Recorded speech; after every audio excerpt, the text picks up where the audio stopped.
फक्त Marathi TV YouTube चॅनलला subscribe करा आणि आमचे लेटेस्ट व्हिडिओज सगळ्यात आधी बघण्यासाठी बेल आयकॉनवर क्लिक करायला विसरू नका.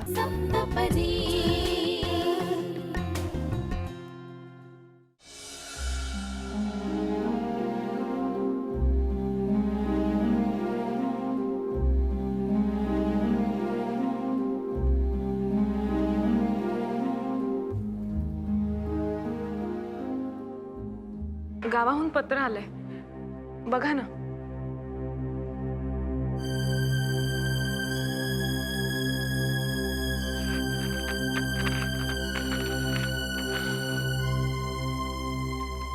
हे पत्र मला का दाखवतेस? हा, काय करू मी? मामाच्या मुलीचं लग्न आहे. आपल्याला 15 दिवस आधी बोलवलंय. खास आग्रहाचं आमंत्रण आहे. 15 दिवस मी जाणार तिथे, त्या धूळ मातीत गलिच्छ वातावरणात राहणार मी. मेलो तरी जाणार नाही. गावातली सगळी अशिक्षित माकडं जमणार तिथे. बोलू, गावामध्ये सगळ्यांना तुमच्याबद्दल खूप आदर आहे. या लग्नाला तुम्ही येणं खरंच आवश्यक आहे. काय संबंध माझा त्या लग्नाशी? आणि हे सांगणारी तू कोण? माझ्या माहेरचं लग्न आहे. माझी प्रतिष्ठा, माझा मान ठेवा. माझ्या आई वडिलांची मान ताठ राहिलो. जाऊया ना आपण. हे बघ विद्या, मला जास्त चिडवू नकोस आणि मला नको त्या भाषेत बोलायला भाग पाडू नकोस. मुळात मला तूच मान्य नाहीयेस तर मला तुझ्या माहेरच्यांशी काय घेणं देणं? त्यांच्या मानात ताठ राहाव्यात म्हणून मी माझ्या प्रतिष्ठेचं शेण करावं? त्या अशिक्षित गावंढळ माणसांबरोबर राहावं असं वाटतं तुला? अजिबात जाणार नाही. आणि हो, तूही विचार करून जा. विचार? कसला विचार? मी जाऊ नको का? नाही नाही, खुशाल जा ना. 15 दिवस काय, मी तर म्हणतो महिनाभर राहा, 6 महिने राहा. इनफॅक्ट कायमची राहिलीस तर जास्त बरं वाटेल मला. जायचे तर जा, पण मी बोलल्याशिवाय परत यायचं नाहीस, कळलं?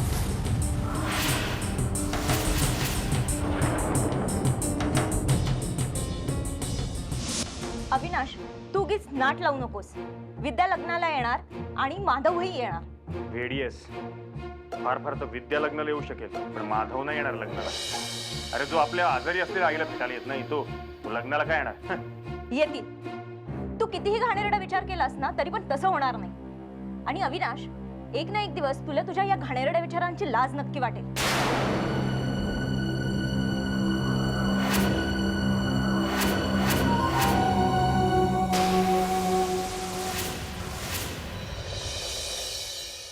राहून गेले मनामध्ये, मनातले ते गुज. नाजूक स्वप्नांचे घरटे गेले वाहून आज. का धरणी भिडते या उंच आभाळाला कधी. चालत राहते अविरत तुझ्या सवे सप्तपदी. एक अतूट बंधन सप्तपदी.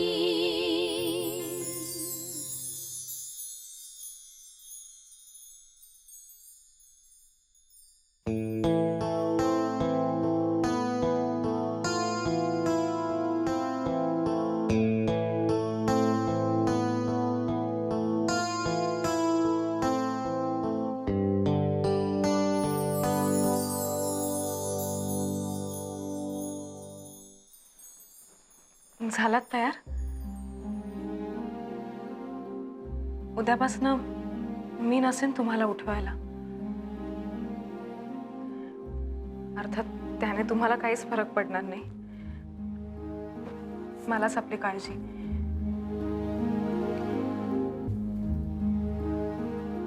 नाश्ता तयार आहे, जेवणही तयार आहे. रात्रीला पुरेल. उद्यापासून काही लागलं तर लतिका वहिनी आहेतच. शिवाय खानाबाई आणि हॉटेल काही कमी नाहीत माहिती आहे मला. एक मिनिट.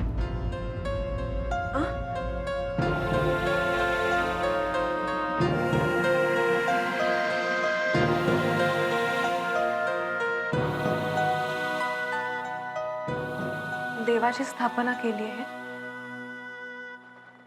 आग्रह नाही, पण कधी वाटलं तर करा पूजा. देव काही तुम्हाला सांगणार नाहीये. माझी पूजा करा, नैवेद्य दाखवा, दिवा दाखवा.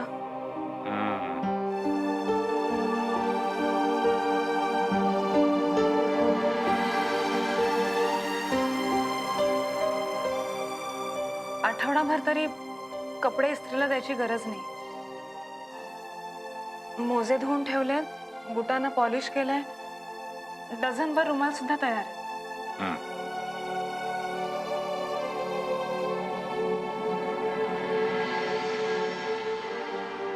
स्वयंपाकघरात कपाटात 4 डबे ठेवलेत. त्यात चकल्या, चिवडा, लाडू, बिस्किट सगळं आहे. भूक लागली तर आठवणीने खा.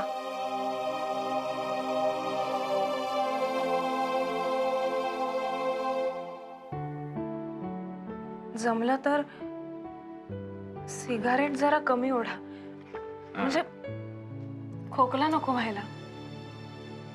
निसताना उशाशी पाणी घ्या आणि जागरण करू नका. म्हणजे जागलात तर कोकम सरबत आहे आत फ्रीज मध्ये.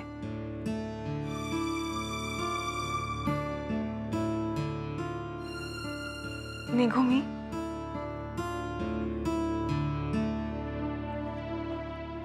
नमस्कार करते.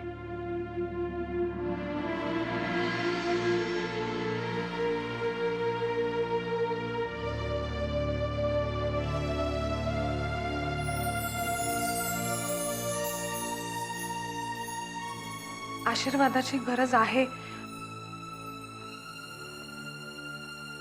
पण नसला तरी चालेल. मी कितीही गावाकडे राहिले तरी माझा जीव इथेच घुटमळत राहणार. काय करणार? कितीही झालं तरी लग्नाची बायको आहे मी तुमची. सप्तपदी चालून शपथा घेतल्यात आपण एकत्र.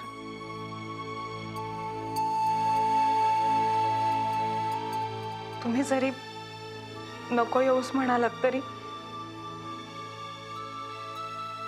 माझी इच्छा आहे पुन्हा इथे यायची.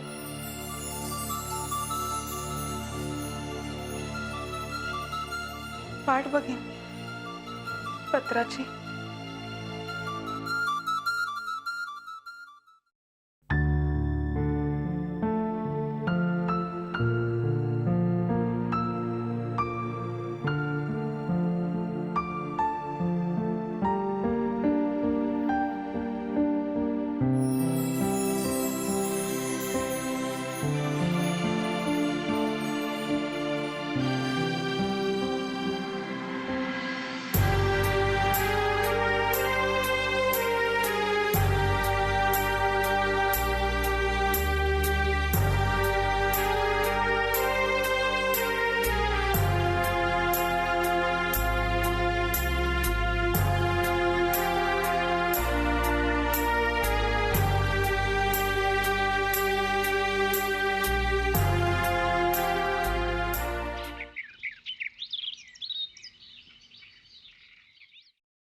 हॅलो, माधव बोलतोय.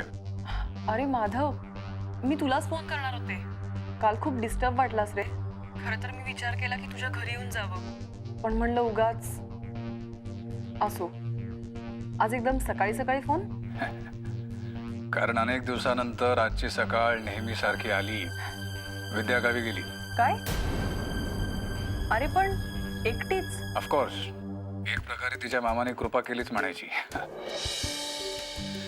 बहिणीच्या लग्नाच्या निमित्ताने का होईना ब्यात गेली. अरे माधव, काय बोलतोयस तू? विद्या किती साधी आहे, केवढं करते ती तुझ्यासाठी. हा, कामवाली ठेवीन, पण बायको नावाचं ते बुजगावणं नको. सुटलो. आज मी खऱ्या अर्थाने मुक्त झालो मोहिनी. माझ्या मागची ती भुणभुण संपली ग. एक प्रकारे ते मेंटल टॉर्चरच होतं. माधव काय बोलतोयस तू? असो, फोन ठेवतो आणि हो, तुला भेटल्यानंतर मला तुझ्याशी काहीतरी महत्वाचं बोलायचं. Okay, bye. बाय.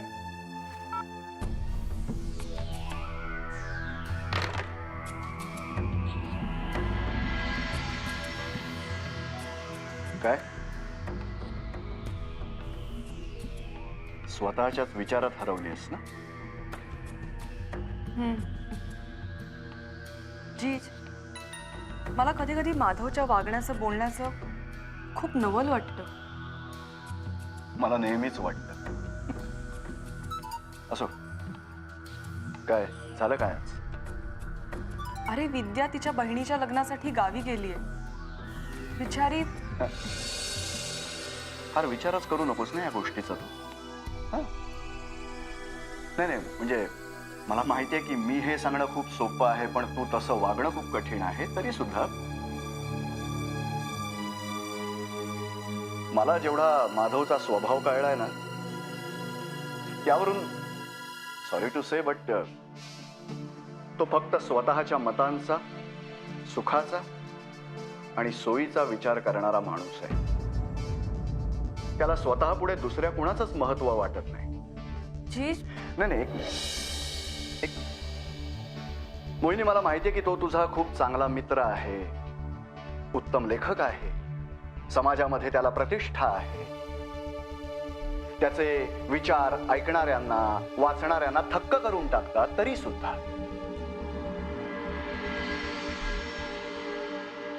सुद्धा हेही तितकंच खरं आहे की तो स्वतःच्या विचारांप्रमाणे वागत नाही. मोहिनी,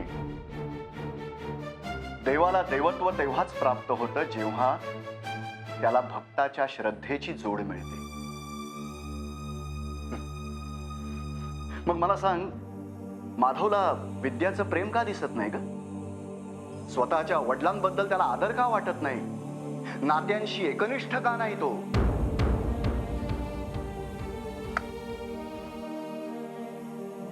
मला तरी हे सगळं काही योग्य वाटत नाही मोहिनी.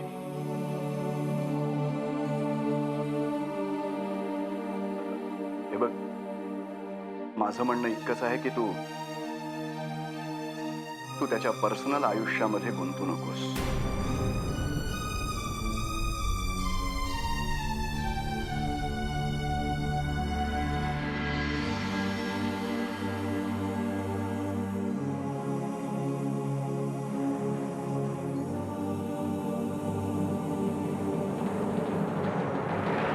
मावशी, मावशी, काय ग? विद्या आलीये. अगं बाई, अहो, आली का? अरे ये ये ये ये. नमस्कार करते. आयुष्यमान भव, सुखी भव. की हो बेटा, आली ग माझी बाई.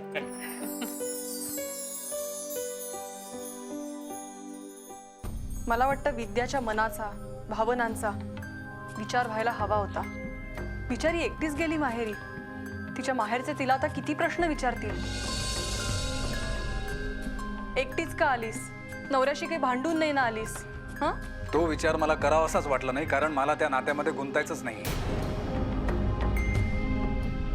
तिच्या माहेरच्या माणसांना बरं वाटावं म्हणून मी मला न पटणाऱ्या गोष्टी का करायच्या? प्रोफेसर, तुमच्या वैयक्तिक बाबतीत बोलण्याचा मला अधिकार नाही, मला माहिती आहे. तरी सुद्धा तुम्ही हा जो विचार करताय ना, तो मला तरी पटत नाही. नाही बघा, लग्न समारंभात तुम्ही जावं की जाऊ नये हे मी सांगू शकत नाही, पण आपल्या माणसाच्या मनासारखं वागलं पाहिजे हे मात्र मी अवश्य सांगेन. अर्थात तुम्हाला विद्याचं आणि तुमचं नातंच मान्य नाही, तरी सुद्धा समाजानं ते नातं स्वीकारलेलं आहे. आणि आपण समाजात राहतो तेव्हा समाजाशी नातं आपण तोडू शकत नाही. आणि आपण समाजात राहतो तेव्हा समाजाशी फटकून आपण वागूच शकत नाही. ठीक आहे, चूक तुमची नाही, पण ती चूक विद्याची पण नाही.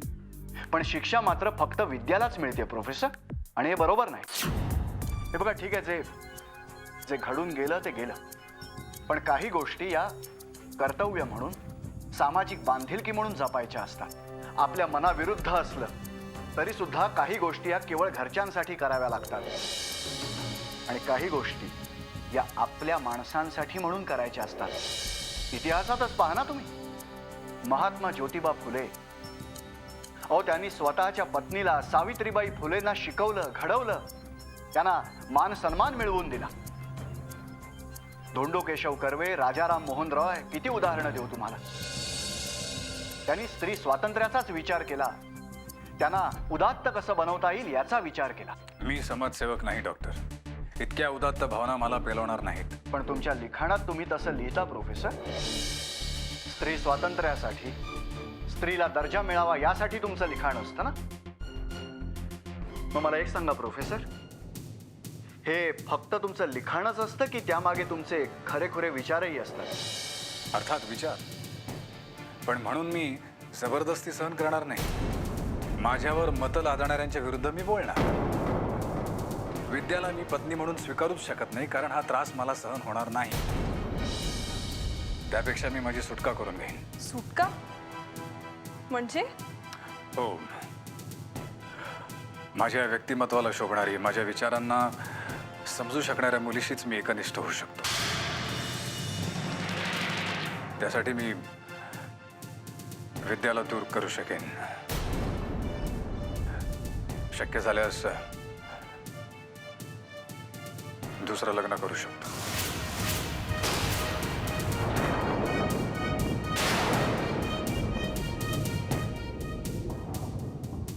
बस झालं. इतकी वर्ष हे ओझं अंगावर वागवलं, पण आता ते शक्य नाही. वडिलांनी, घरच्यांनी केलेल्या चुकांचं समर्थन करून कर्तव्य म्हणून मी स्वतःची फरफट करून घेणार नाही. अरे पण विद्याला काय वाटेल माधव? मला काय वाटेल याचा विचार का करत नाही तुम्ही? हे करण्यामध्ये मला आनंद होतोय का? दुःखच होतोय ना मला. मला मन भावना नाही आहेत का?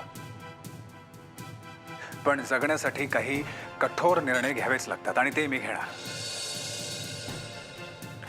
जेव्हा सहवासाने सुद्धा प्रेम निर्माण होत नाही तेव्हा उगाच फरफटत जाण्यात काय अर्थ आहे?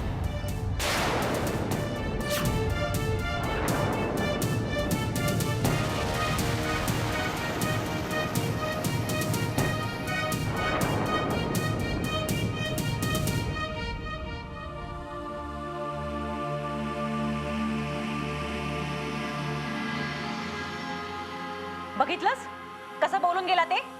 दुसरं लग्न करणार म्हणून. अरे स्त्रीच्या भावनांवर लिहिणारा हा विचारवंत स्वतःच्या बायकोवर प्रेम करू शकत नाही? दी अगं, नवरा बायकोंमध्ये नक्की काय घडतंय आपल्याला कसं कळणार? तू अजिबात त्याची बाजू घेऊ नकोस आणि त्याच्यामध्ये गुंतूही नकोस. दी तू काय बोलतेस? खरं तेच बोलते. उगीच माधवचा संसार तुझ्यामुळे मोडला असं कुणीही म्हटलेलं मला चालणार नाही.